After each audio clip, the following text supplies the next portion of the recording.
Good to know.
Teamwork.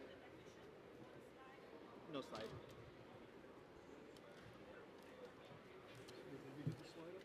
No, because the time started. So it will take like a bit to set that up. So we go ahead and get started. Yeah.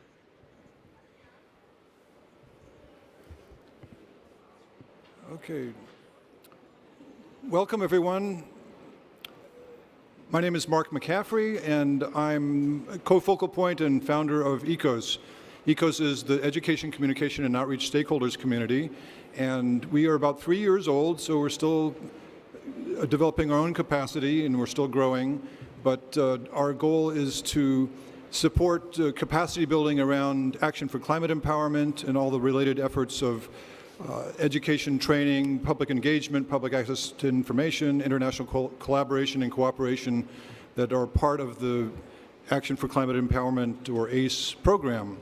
And just very briefly, I wanted to share a little bit about my own background. I was one of those young people that got very excited about environmental issues when I was growing up. I learned about the hydrologic cycle in primary school.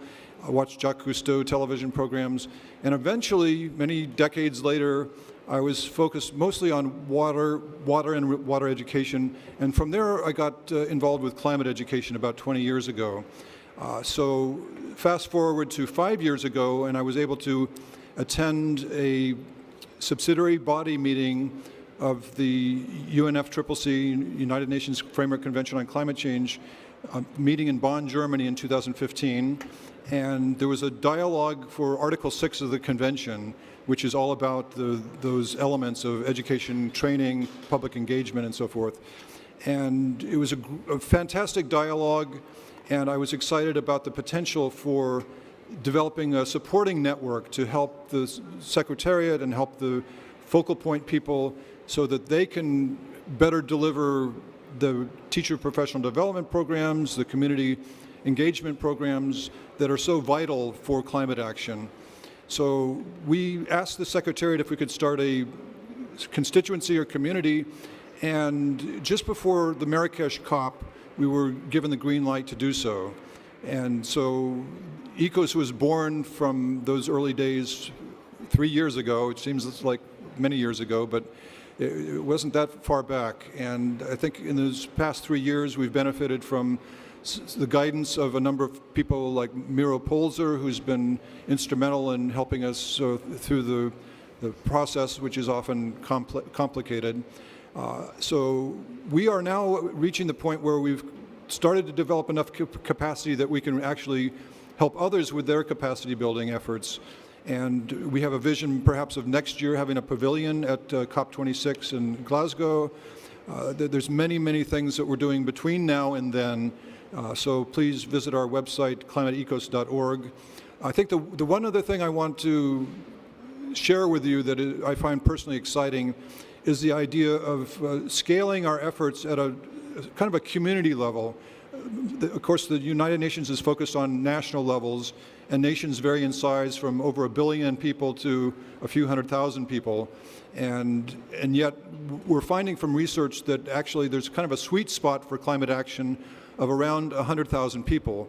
So one of the dreams for this Pavilion in Glasgow would be for us to have a GIS kind of map, a geospatial map, that people could drill into their neighborhood, their community, and see what the climate challenges and risks are, but also be thinking about who are the stakeholders at that local level, what are the good programs that are already happening there, and I think that could help us in rapidly advancing climate action forward. So I think with that, I'd like to turn to my colleague, Laura Weiland, who has been integral in the past year of bringing a lot of energy and guidance to this process as we have matured. And just, ask Laura if you could you share us a little bit about your own vision and your own background that have led you to be interested in ECOS. Great, thank you so much, Mark. So as he said, my name is Laura Weiland. I'm the director of the Omega Center for Sustainable Living in Rhinebeck, New York, so upstate New York. And for about 10 years, I've been working with young people who come and visit our center and have been just kind of trying to gauge how much do they understand about climate change. And originally, it felt like it wasn't very much, and over time, it's starting to feel like it's more, but I've also been looking at how they're feeling about it, and it had felt like it was really, it just felt like this very, hard to understand thing that was very just, vague, and yet just this looming thing. And so I had started to work with Project Drawdown when it came out and was looking at a solutions-oriented approach to climate change. And as soon as we had something much more tangible to talk about, it was amazing what a difference it made in terms of how these young people felt and how they were able to engage. And so we've now hosted 2 years of the Drawdown Learn conference and just have so many partners coming together. So when I met Mark through this process, it was when I heard about ECOS and everything that was happening here, I've been so excited to get involved. For the past year, as he said, we've now been evolving the structure of this organization, and so we're working very much within the UNFCCC system, but we're also working outside of it. And so we have a core team of us that have calls every week or every other week, and so there's an operations team that's really working on this, and then we have working groups, and we're working on different things from the Doha Work Program submission coordination. We would love for more partners to be part of this. Also working on webinars, and as different members have questions, we can actually take those requests for information that people need, but also have people tell others about how everything is going.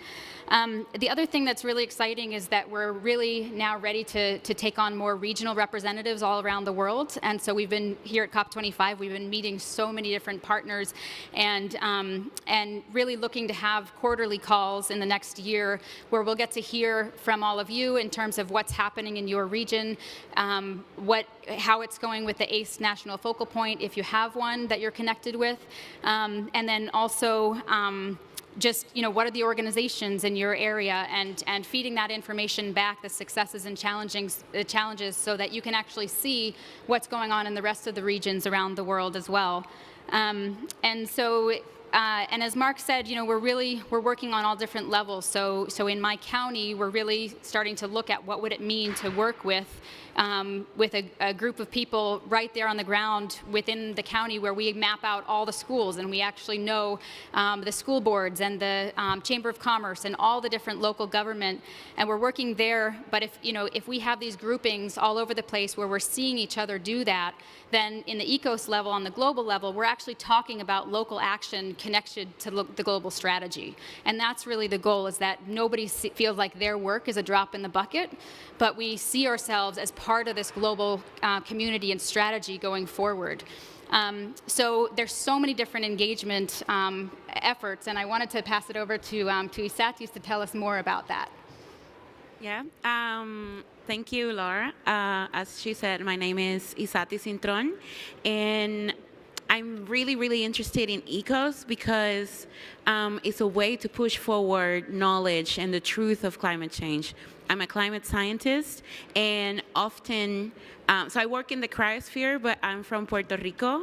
So often I get the question, what is a tropical girl doing in the cryosphere? So generally have to explain my science and how I see it's connected, because I look at how glaciers melt and like how the air pollution helps on doing that.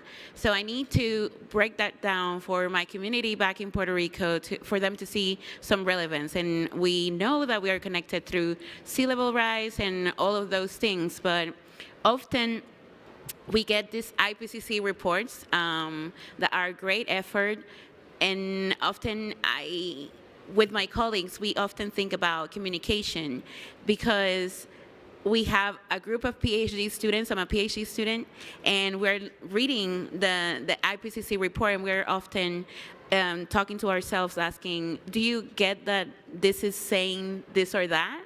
And this is among scientists. So if we are going to have an effort on communicating science to community, we definitely need to bring more educators and communicators to the table to figure that how is that working.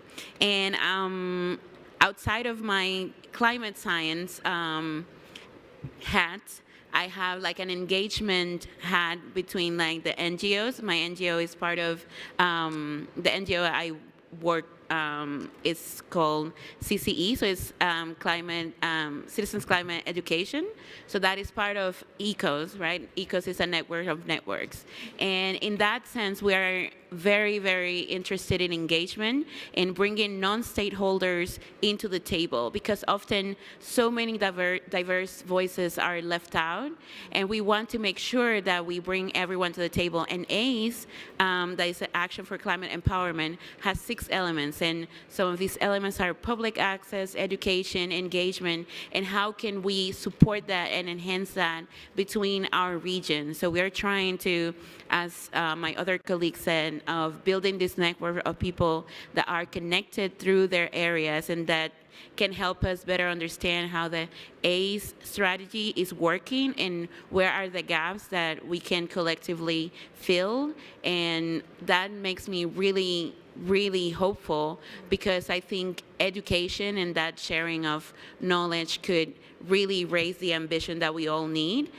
because it's not only informing, but we think that it's a two-way street, so that governments can put the institutions to help citizens understand, but also can learn from the citizens. So on that topic, I think that I would like to pass it to Helen, and to tell us a little bit more about how these diverse voices and non-state actors can help bridge that gap. Thank you, and good afternoon, everybody. My name is Helen Magata. I work with Tabtaba Foundation. That's the Indigenous Peoples International Center for Policy Research and Education based in the Philippines. So there are 3 things I want to talk about today. When we talk about education, I think it's good to go back. 25 years ago, we had the Rio Summit, and we had climate change negotiations. 25 years after, we come here and we still have the same questions, and actually it has become worse. Now we are in a climate emergency. Where did we go wrong in terms of education, in terms of awareness? Second, we need actors, different actors. When we talk about education and awareness and communication, are there the same actors? So for example, on the one hand, you have indigenous peoples who have not contributed to climate crisis, but are doing a lot to adapt and mitigate. And on the other end of the spectrum, we have other actors that know better about climate modeling, climate science, but they see it as an opportunity to pursue business opportunities, for example. So in terms of, and third, in terms of approach of awareness and also making education work, do we use the same approaches for these different actors? So my organization is hosting a loose network called ELATIA, which means global neighborhood of indigenous peoples in action. It's composed of 18 indigenous peoples organizations from around the world, from Asia, Latin America, and in Africa. And we come together, we have regular coming together to share about climate impacts, what our individual organizations are working at the local level. There are communities that work on climate adaptation, cross-cutting with mitigation, how sustainable livelihoods may be improved for indigenous peoples to combat climate impacts. We also have a training institute, which is called Elatia Training Institute, which calls together indigenous peoples from different parts of the world to learn how to be able to shape their national and local policies, and also to learn how they can better influence the United Nations, for example, and other international mechanisms. So when we talk about education, and also awareness and communication, I think having this platform and also a space like what ECOS is trying to provide is a really good space to put all together all of these actors, women, youth, indigenous peoples, states, funders, and also the private sector to come and learn together, because then at the end of the day, we might know we are all aware that we have a climate emergency. But at the end of the day, how do each of these actors really behave and also make some changes in how they operate is the most important thing. So to speak more about why we should be engaging in all of these spaces, I'd like to Timothy to add on this. Thank you, Helen. I'm Timothy Damon, founder and president of the Global Youth Development Institute from the United States, and also a member of ECOS. And we've already mentioned the importance of bringing these voices into the process, and this is very much at the core of what GYDI's work is. On our website, you can read more about the past Global South scholarships, Action for Climate Empowerment Youth Forum that we were organizers of, along with many partners, and also current projects that we're having. But the key thing then is when we are helping people to bring these voices to this space, what are we bringing to the table that is going to be constructive and help to push this entire process in the direction that it needs to go? Because for those who are following COP25, there is this large sense of we're not delivering on what we should be. But we have been seeing progress so far on Action for Climate Empowerment, and this is coming in the form of the negotiations that we are informally preparing to have next year, not here at COP25, but back in Bonn at SB 52 in June. And that will be where parties need to decide what the future of all of this important work that we're talking about will be, because that work has been guided for the last 8 years by the Doha Work Program from 2011, and it's now going to expire. And we need to make sure that the next work program that we have, because that's not an option, we must continue this work with another work program, contrary to what some parties might prefer to see. But we will have an even more robust work program, and we really need all stakeholders bringing their ideas and views and suggestions into that process. And to facilitate that, you can mark down in your calendars that February 15th of next year is the deadline to make submissions. ECOS is making a submission. Youngo, the youth constituency that I also work a lot with, will be making a submission. Our individual member organizations will be making submissions. Everyone can and should make submissions. And these should be both aspirational and bring in concrete actions that parties could really take to move this forward. And that's also what we're developing in ECOS with all of the expertise that we bring to the table and as practitioners in these areas. And then all of that will get synthesized, and we're going to go to Bonn and really work as much as we can to make sure that that is elaborated well and that parties don't have a chance to just kick the can down the road. You know, there's many competing priorities that parties have had over the years that maybe they can explain why ACE hasn't been higher on the agenda, but this this year really needs to be, and going into next year needs to be, the Action for Climate Empowerment year. Because how will we raise ambition for the NDCs if we don't educate people about why we even need to take action in the first place? Or how can you talk about a just transition if you don't have education and training that would support people to switch occupations or change into new ways of living? So ACE really is at the core of realizing the ambitions of the Paris Agreement, of the entire convention. That's why they included it in 1992, all the way back then. And we are here to be supporting all governments, all other stakeholders to be part of that. And if there are any questions, I'm very happy to get into more of the technical aspects of, what we think is or isn't working well from the Doha Work Program, what are some of the concrete recommendations that we have. But ACE needs to be getting financed, which hasn't happened yet. Young people need to be given a stronger mandate and role, such as by having ACE youth focal points to be included alongside of government focal points, and not even every government has their focal points yet. We only have 108 parties with them so far, and not all of them are well resourced. So these are the kinds of concrete things we're bringing to the table as ECOS and through our organizations. And again, we invite all of you to very much be part of that effort, because we need everyone. Thank you. Great. Thank you, Timothy. I would like to also acknowledge the good work of the Center for Environmental Education in India, because they've also been working to try to help facilitate this process of responding to the review of the Doha Work Program. And so we encourage you all to take a look at their website, Center for Environmental Education, because they have a lot of guidance, and they point to some of these background documents that are important as you understand the process of responding about the Doha Work Program. So I think we have a few minutes for questions or comments from the audience, if anybody has anything to add or any questions that you might have? Yeah. Miro? So, my name is Miroslav Polzer. I'm with the International Association for the Advancement of Innovative Approaches to Global Challenges, and we are a proud member and partner of the education and communication and outreach stakeholders communities. First, congratulations to your great work.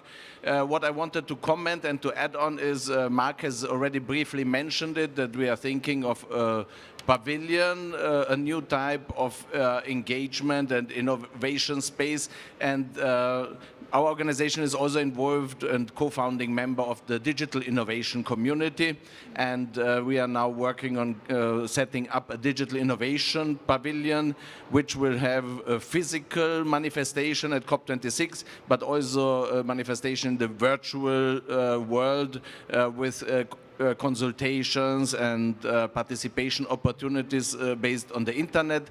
And just to give the advance info that we will also try to put this into the next generation of the Doha Work Program, or whatever this might be. And this could be really somehow one of the flagship initiatives of the next generation of action for climate empowerment, and we are looking forward to work with ECOS on this. Great, thank you.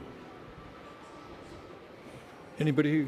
Yeah, I just wanted to mention in terms of how to become part of this. So we have the website is climateecos.org to get more information, but also that we're gonna also send out a survey. You can put in your information in the contact us, and we'll just to learn who wants to be part of any of the working group topics. We're going to also, and as Tim mentioned, we're going to be doing some webinars in January for Doha Work Program submissions, for the technicality of how to submit those, and also some of the different points that that might be helpful to make, and also for anyone who wants to be representing their region and being part of this, that you can really contact us to be part of that as well. Anyone else? Yeah, and tonight we have a reception, so everyone that wants to join ECOS or learn more about how you can become involved, you can join us at the UNFCCC Pavilion tonight at 8. There will be food and drink, so you can all come and have a great conversation with us and other people that are involved in ACE.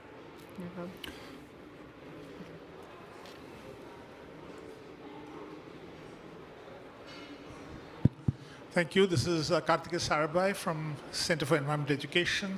Thanks, Mark, for acknowledging it.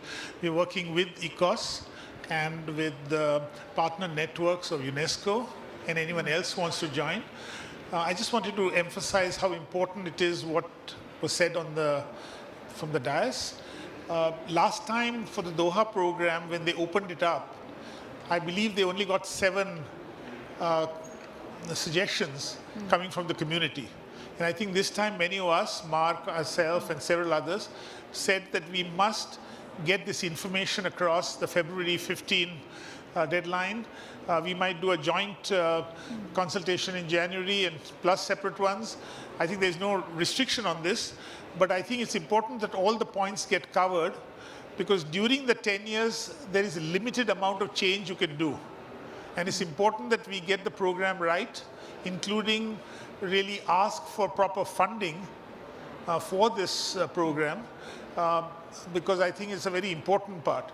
Lastly, I wanted to say that education still remains somewhat an extra add-on feature. You don't see it in the main rooms, that it is a way of achieving the main targets. It's seen like a target in its own right, which there is a certain point to that, but we also need to see how education can make change in adaptation, mitigation, and other targets. And that is really not happening other than the education community itself. So I hope that with this we will see that happen. Thank you. Yes.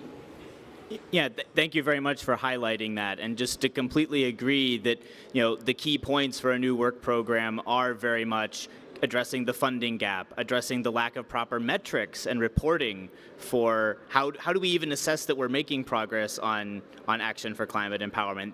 That's fundamental. And then what will be the mechanism to increase the ambition of a new work program? Because we won't be able to just, in the limited time of next year, get the complete answer. So in the same way as parties are meant to increase the ambition of the NDCs, how will we have in place a means for parties to increase ambition on ACE implementation during the next 10 years? You can't just have a 5-year check-in like we had a 4-year check-in for the last work program. That's not enough. We need to engage on this annually, and there's lots of ways that we can bring to the table for how that process can work. And really, again, to emphasize, ECOS would be having a common set of recommendations and really building those in a consensus-based way with the rest of the stakeholder community, and that will be much more powerful. And again, individual submissions can then echo it, and we're very glad to have you working with us in that whole process. So thank you all again for joining us this afternoon, and as was mentioned, there's a reception tonight if you happen to be here at COP25. Otherwise, visit us and join us online at climateecos.org. We have a lot of work to do in the near future and for the decades to come, so let's see what we can do to make COP26 the Action for Climate Empowerment COP. Thank you. Thank you.